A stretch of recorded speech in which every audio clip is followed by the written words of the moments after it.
Hello, Connlyn Sinclair here, your source for obscure Scots-Irish fairy tales. Today, however, we're going to be talking about something else. I'm going to be doing a Q&A session with myself as interviewer and myself as responder on the topic of young adult fiction.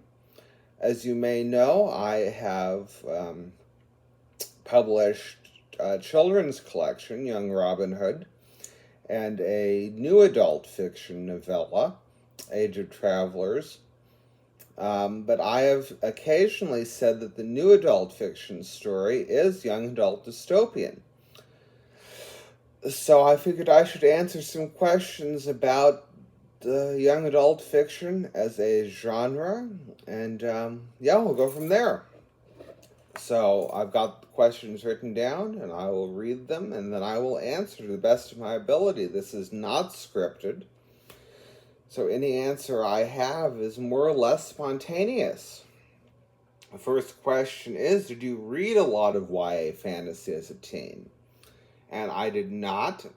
My friend group was very much into the Hunger Games, so I did read the Hunger Games. I did like the Hunger Games, but I wasn't one of the people who got really into it. It was more of a forgettable series. The Hunger Games is pretty old-fashioned in its setup. It is very much like the kind of stuff my grandmother read to me when I was a teenager from her 70s, 80s collection of dystopia. And in that case, it doesn't really stand out. No, actually, when I was a kid, I did read the Haruhi Suzumiya series.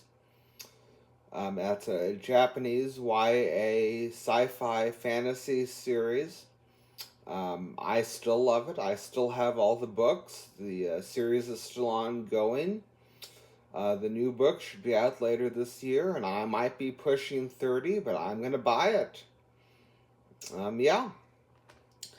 The next question is, what do I look for in a YA fantasy?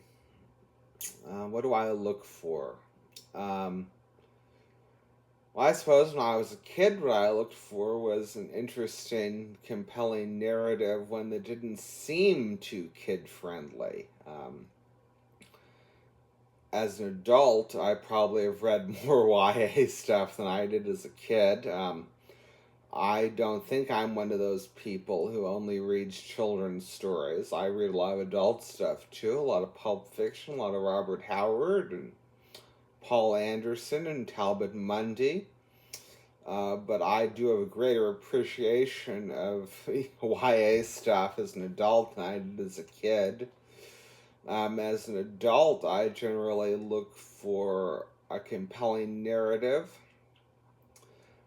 something that is enjoyable both by kids and adults, and one that, while it should be kid-friendly in the sense that it doesn't deal with the kind of depressing adult things that adult fiction deals with. I think YA fiction should generally be about working through problems instead of the kind of depressing thought pieces that sometimes get put out there for adults.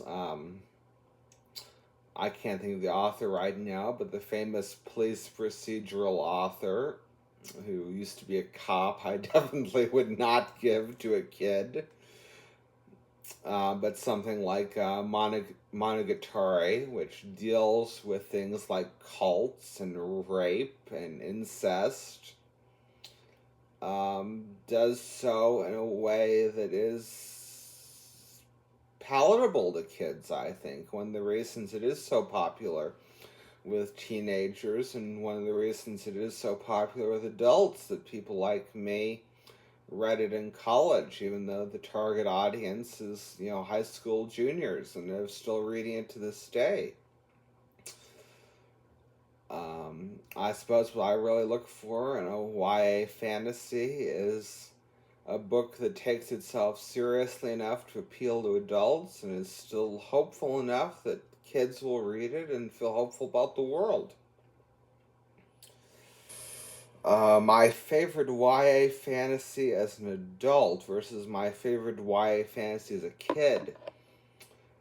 My favorite YA fantasy as a kid was probably The Hunger Games, even if I grew out of it. My favorite YA fantasy as an adult is probably the Rascal Does Not Dream series. Um, it's very much like Monogatari, but science fiction, hard science fiction combined with teen-friendly social commentary. The Hunger Games also allowed teen-friendly social commentary, but it was very much broad, big-scale social commentary about social media and celebrity culture, while Rascal Does Not Dream is more about what life is like for teenagers today, which I still have younger cousins who are that age, and it helps me relate to them a bit to read books like that. The follow-up question to that is, what would I have thought of Rascal Does Not Dream if I had read it when I was a target audience? And honestly, I was one of those autistic loners back in the day who sat in the corner with my book and proclaimed annoying, Reddit type atheism.